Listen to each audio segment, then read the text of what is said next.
Hello class 10th students, देखिए मैं कुछ थोड़ा सा आपको ग्रामर का भी समझाना चाह रही हूँ कि डिटरमाइनर्स अगर एग्ज़ाम में आ जाए तो कैसे पहचानेंगे आप उसको। तो 4 तरह की डिटरमाइनर्स होते हैं, ठीक है। इसमें आर्टिकल होता है ए एन दी, ये तो आप छोटी क्लास से पढ़ते आ रहे हो।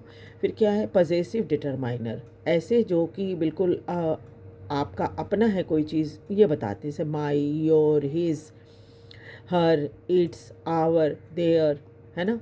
उसके बाद है डेमोन्स्ट्रेटिव डिटरमाइनर, जो दिखाता है कि किसका है ये, जैसे दिस, दैट, दोज, दीज, कोई चीज़ पास में है, दूर में है ना।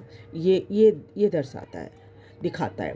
उसके बाद है क्वांटिफायर्स, ये क्वांटिटी बताते हैं, some, few, a few, many, little, a little, few, है ना, और नन। अब देखिए कि आर्टिकल के एग्जाम्पल कैसे देखेंगे आप।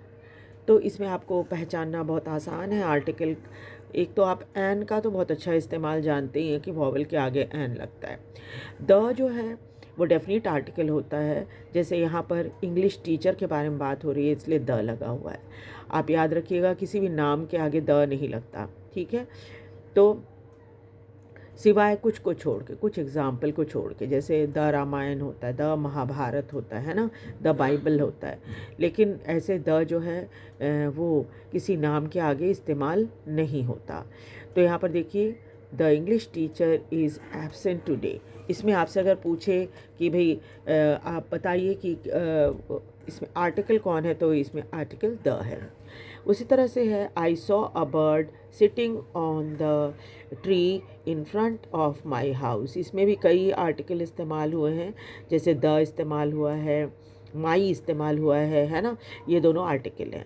अब माई देखिए, यहाँ पर कैटेगरी देख लीजिए माई की, ये पजेसिव डिटरमाइनर, माई मतलब आपका, है ना, पोजीशन दिखाता है। उसी तरह से है not many know how to use an oven properly. अब देखिए ए ई आई ओ यू, तो वॉवल के आगे एन इस्तेमाल होगा।